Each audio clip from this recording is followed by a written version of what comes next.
Hey WhatsApp guys, this is Bangla হ্যান্সে with another video. আজকে আমি আবার হাজির নারুটো অ্যানিমের সপ্তম এপিসোড নিয়ে। তো চলুন আর কথা না বাড়িয়ে ভিডিওটি শুরু করা যাক। সপ্তম এপিসোডের শুরুতে দেখা যায় টিম 7 টারজানের সাথে তার গ্রামের নৌকাপথে যাতায়াত করছে। সামনে নারুটো ব্রিজ দেখে অনেক খুশি হয়ে চিল্লিয়ে ওঠে। তখন মাঝি নারুটোকে বলে আস্তে কথা বলতে, কারণ যদি শত্রুরা তাদের খুঁজে পায় তাহলে তারা অনেক সমস্যায় পড়বে। মাঝির কথা শুনে নারুটো চুপ হয়ে যায়।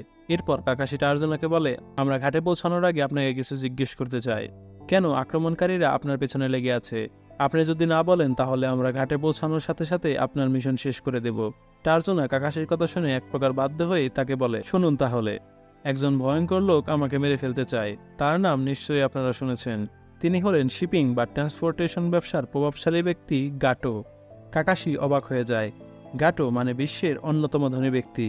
এ শুনে নাওরো চমকে যায়। এরপর টারজানা বলে, হ্যাঁ, বাইরে থেকে দেখলে মনে হয় সে একজন শিপিং কোম্পানির সিইও, কিন্তু এর আড়ালে সে মাদক চোরাচালানের সাথেও জড়িত। সে তার গ্যাং এবং নিনজাদের ব্যবহার করে চোরাচালানকারী ব্যবসা করে। এসব নোংরা কাজের সাথে সে নির্মমভাবে বিভিন্ন দেশ এবং প্রতিদ্বন্দ্বী কোম্পানিগুলো দখল করেছে। বছর কয়েক আগে তার নজর পড়ে আমাদের গ্রামের ওপর। সে তার বিপুল সম্পত্তি এবং সহিংসতার মাধ্যমে এই দেশে প্রবেশ করে। কেউ টের পাওয়ার আগে সেই দ্বীপের সামুদ্রিক পরিবহন এবং শিপিংয়ের সম্পূর্ণ নিয়ন্ত্রণ নিয়ে নেয়। আমাদের গ্রামের মতো দ্বীপরাষ্ট্রে সমুদ্র দখল করার অর্থ হলো দেশের অর্থনীতি, সরকার, জনগণ সবকিছু নিয়ন্ত্রণ করা। এখন গাটোর ভয় একটাই, সেটা হলো এই সেতুটির নির্মাণ সম্পূর্ণ হয়ে যাওয়া। যদি সেতুটি নির্মাণ হয়ে যায় তাহলে তার সবকিছুর প্রতি কন্ট্রোল হারিয়ে ফেলবে। এরপর সাকুরা বলে, আপনি এই সেতুটি নির্মাণ করছেন বলেই গাটো আপনাকে আক্রমণ করেছে? সাসকে বলে, তাহলে যে নিনজারা আমাদের আক্রমণ করেছিল তারা গাটোরই লোক? এরপর কাকাশি টারজানার উদ্দেশ্যে বলে, আপনার প্রতিপক্ষ একজন বিপজ্জনক লোক, যে কিনা নিনজাদের দিয়ে কাজ করায়। এই কথাটি আপনি আমাদের থেকে লুকিয়েছেন কেন? টারজানা বলে, আমাদের গ্রাম অনেক গরিব রাষ্ট্র। এখানে ধনী লোকের কাছেও যথেষ্ট অর্থ নেই, আর আমাদের মতো তো সাধারণ জনগণের নেই বললে চলে।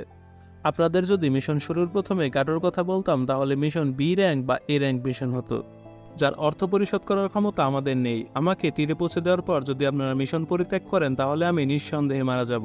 তবে চিন্তা করার কারণ নেই, আমি মরে গেলে আমার 8 বছরের নাতিটা দাদু কোথায় বলে কাঁদবে।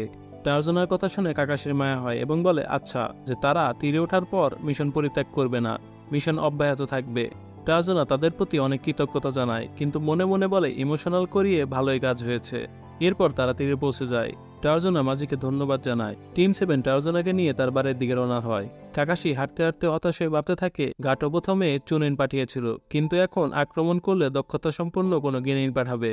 এরপর নারুটো শব্দ শুনতে পায় এবং মনে মনে ভাবতে থাকে, আমি সাসুকে তার ক্ষমতা প্রদর্শনের সুযোগ দেব না। এ কথা ভাবতে ভাবতে নারুটো সামনে এগিয়ে তার কোনায় বের করে গাছের দিকে ছুঁড়ে মারে। সবাই নারুটোর এই কাজ দেখে ভয় পেয়ে যায় এবং নারুটো বলে, এটা শুধু একটি ইঁদুর ছিল।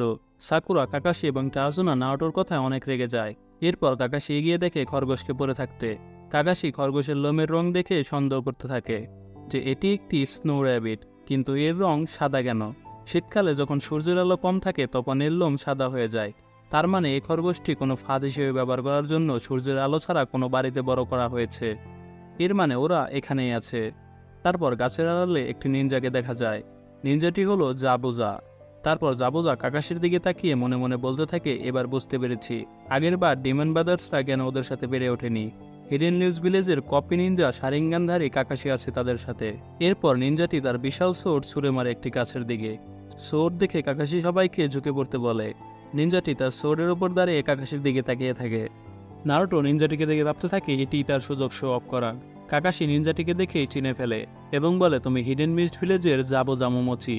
নারুটো ভাবতে থাকে এবার কিছুই আমাকে থামাতে পারবে না।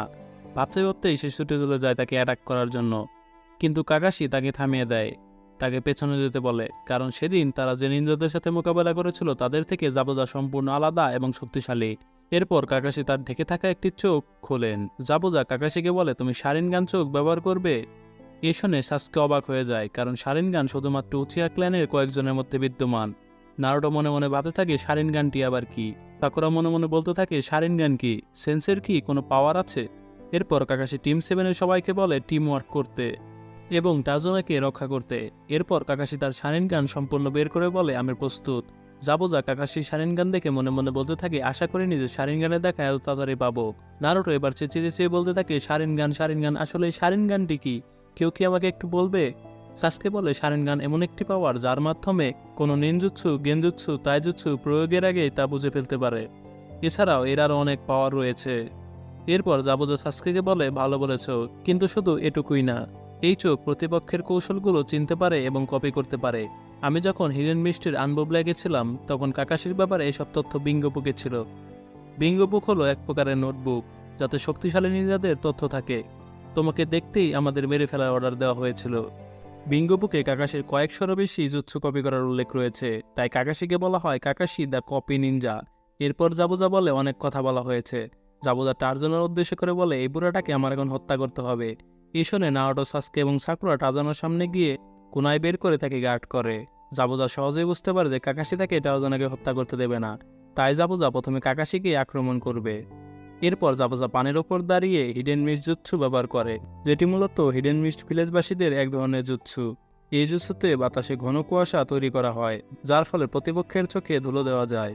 এই জুৎসু ব্যবহার করার পর জাবুজা উধাও হয়ে যায়। এরপর কাকাশি নারুটোদের বলে, জাবুজাকে সাইলেন্ট কিলার বলা হয়। সে আচমকা এত তাড়াতাড়ি আক্রমণ করে যে কেউ বুঝে ওঠার আগেই তার মৃত্যু হতে পারে।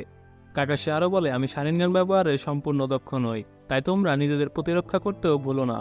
এ শুনে নাওটো এবং সাকুরা ভয় পেয়ে যায়। কাকাশি বলে, আমরা হেরে গেলে আমাদের মৃত্যু হবে। এরপর কুয়াশা এতই ঘন হয় যে নাওটো কাকাশিকেও দেখতে পারে না। তারপর জাবুজা অদৃশ্য অবস্থায় বলতে থাকে 8 পয়েন্ট। সাকুরা বলে, ওটা আবার কি? জাবুজা বলে, মেরুদণ্ড, ফুসফুস, লিভার, হার্ট এ জাতীয় 8টি ভাইটাল অর্গান। এখন কোন পয়েন্টে আক্রমণ করলে ভালো হবে? এ কথা শুনে সবাই অনেক ভয় পেয়ে যায়। এরপর কাকাশি তার জুৎসু ব্যবহার করে সকল কুয়াশা কাটিয়ে ফেলে, কিন্তু সাসকে অনেক ভয় পেতে থাকে। এ দেখে কাকাশি সাসকেকে শক্ত হতে বলে এবং বলে তিনি তার দলকে মরতে দেবে না, তার জীবন দিয়ে হলেও তাদের বাঁচাবে। জাবুজা বলে, তাই? তারপর জাবুজা হঠাৎ করে নারুটোদের পেছনে গিয়ে দাঁড়ায়।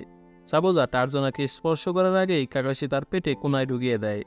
জাবুজা আসলে ওয়াটার ক্লোন জুৎসু ব্যবহার করে এবং কাকাশির পেছনে চলে যায়। তারপর জাবুজা পেছন থেকে কাকাশিকে সোট দিয়ে দুখণ্ড করে ফেলে, কিন্তু কাকাশিও একই ওয়াটার ক্লোন জুৎসু জাবুজার কাছ থেকে কপি করে জাবুজার বিপক্ষে প্রয়োগ করে। জাবুজা সহজেই বুঝে ফেলে যে কাকাশি তার জুৎসু কপি করেছে, কিন্তু এটি তো অসম্ভব। এত কুয়াশার ভেতরে সে কিভাবে দেখল? এরপর সে ভাবতে থাকে শারিনগান আসলেও অনেক শক্তিশালী একটি পাওয়ার।